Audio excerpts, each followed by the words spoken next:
तो अब टाइप 2 देखेंगे आप। उदाहरण 1 में दी गई समस्याओं को हल कीजिए।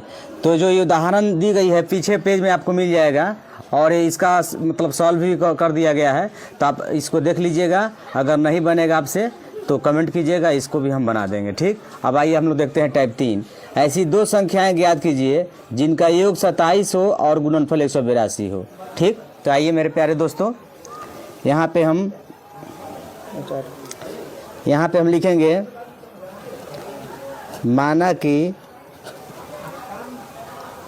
पहली संख्या x तथा दूसरी संख्या 27 माइनस एक्स, क्योंकि जब आप दोनों को जोड़िएगा x और 27 माइनस एक्स को जोड़िएगा तो फिर कितना हो जाएगा, 27 हो जाएगा। ठीक, अब आइए लिखेंगे हम लोग प्रश्न से, प्रश्न क्या कह रहा है उसके अनुसार हम लोग चलेंगे। ठीक, तो पहली संख्या हम लोग का मान लिए x और दूसरी संख्या का मान लिए हम लोग 27 माइनस एक्स। देखिए कह रहे हैं गुणनफल, गुणनफल यानी गुना, इसलिए हम गुना चिन्ह दिए हैं पे।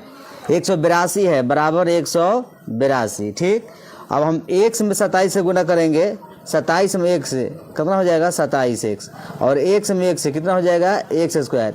182 से इसको अंदर कर लेंगे हम लोग, कितना हो जाएगा 182 बराबर में 0। ठीक, क्योंकि द्विघात समीकरण का रूप में बराबर के बाद 0 एकदम होना ही चाहिए।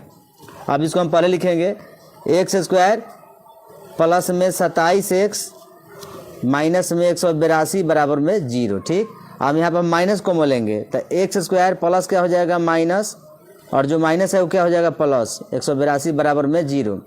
अब इसको नहा धोआ के फ्रेश कर लेंगे, 182 बराबर में 0।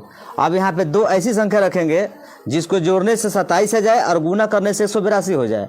ठीक, तो ये दो ठो संख्या आपको क्या मिलेगा, 14 और 13। ठीक, आप अगर 182 का फैक्टर तोड़िएगा तो आपको मिल जाता है, 182 का फैक्टर तोड़िएगा तो मिल जाता है आपको 2 से 9 दूना 18 और 1, फिर कितना हो जाएगा 7 से 13 7 91। ठीक, तो इसको कम्बिनेशन बनाइए, 7 दूना 14। ठीक है, फिर 13, देखिए 14 13 जोड़िएगा 27 हो जाएगा, और 14 में 13 से गुना कीजिएगा 182 हो जाएगा। ठीक, चलिए यहाँ पे लिख लेंगे हम लोग 14x माइनस में 13x प्लस में लिखेंगे 182 बराबर में 0। अब यहाँ पे हम लोग कॉमन लेंगे, x निकाल लेंगे तो x मिलेगा, यहाँ x निकल जाता क्या बचेगा 14, और यहाँ पे हम निकालेंगे 13, क्या बचेगा x प्लस माइनस माइनस 182 में हम 13 से भाग करेंगे तो कितना आ जाएगा, हम 14 ही बार में आएगा पूरा। ठीक, किसी भी तरह से दोनों बॉक्स का मान दम बराबर होना चाहिए।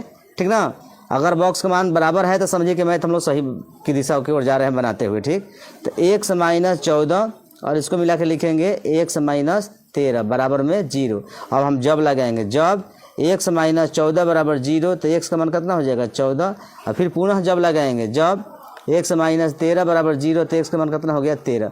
तो इस तरह से x का दो मान है, एगो 14 और एक का है 13। जो आपको मान रखना है पहले इसी पर रख लीजिए, तब पहली संख्या का